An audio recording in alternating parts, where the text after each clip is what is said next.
Cocktober! I can't believe it, brother. Oh yeah, brother. I can't believe it's Cocktober. Hey, what's up, guys? Jason back once again. This is another Cocktober review. This is Cabin Boy from 1994, and this was recommended by Movrinoscopy. Hope I'm pronouncing that right, but I'll post his username up in this general vicinity.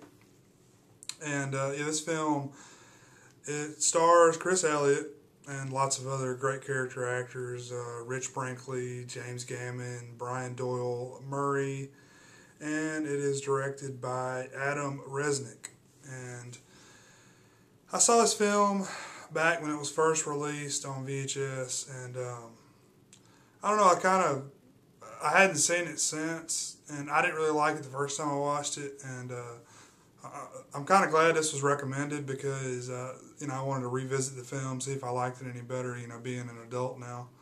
And I got to say, I don't really have much higher opinions of it. I know this has a big cult following, and I'm a huge fan of Chris Elliott. I'm a huge fan of the show Get a Life, I think the name of it is. And the creator of that show is the same guy that directed this movie, Adam Resnick. And this movie is also written and directed by Chris and Adam. But yeah, I don't know. If you ever watched the Get a Life TV series, that series was canceled too early. I think it might have changed networks at one time. But I was a huge fan of that, you know, back in the day. So I was excited to see this movie. But the comedy in this film is a lot different than the Get a Life show, in my opinion. It's I don't know, the whole movie is just really, really tongue-in-cheek, and it's like over-the-top silly, in my opinion. You know, I'm not going to, you know, talk bad about anybody that likes this movie. It's just the comedy's not my type of comedy. You know, usually I like a lot of slapstick. It just didn't work for me in this movie. But, yeah, basic premise of this movie is Chris Elliott plays this, he's like a kid who gets out of, it's like some sort of private school he gets out of.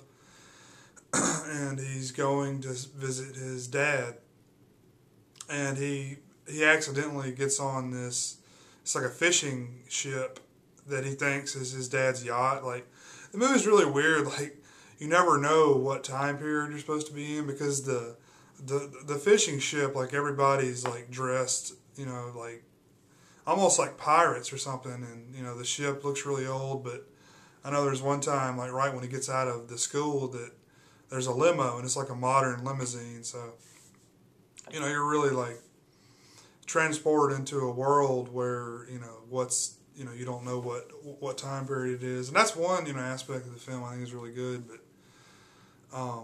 he goes on this fishing ship, and he just, you know, meets all these people, eventually becomes friends with them, and meets a girl, and, you know, goes throughout his different little adventures there, whatever. He loses his virginity, and that's the main part I remember about this movie. And I think it's probably the best part of the movie is when he loses his virginity and comes out and says, "These pipes are clean." He screams it like at the mountaintops, and it's really cool.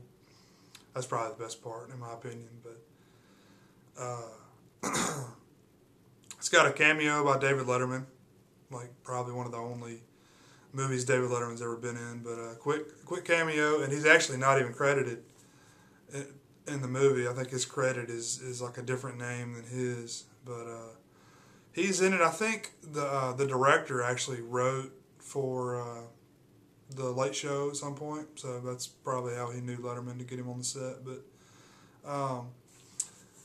you know, this is definitely going to be a love it or hate it film for everybody. That's why it's, you know, did so terribly, but has such a cult following. But, you know, check it out if, you know, you're a fan of Chris Elliott. You know, of course, he was in Something About Mary is the main movie I remember him in, and he's awesome in that one. But also in the Get a Life program, check that out. But sounds like something you'd enjoy. Check this movie out. Thanks for watching, guys. Peace.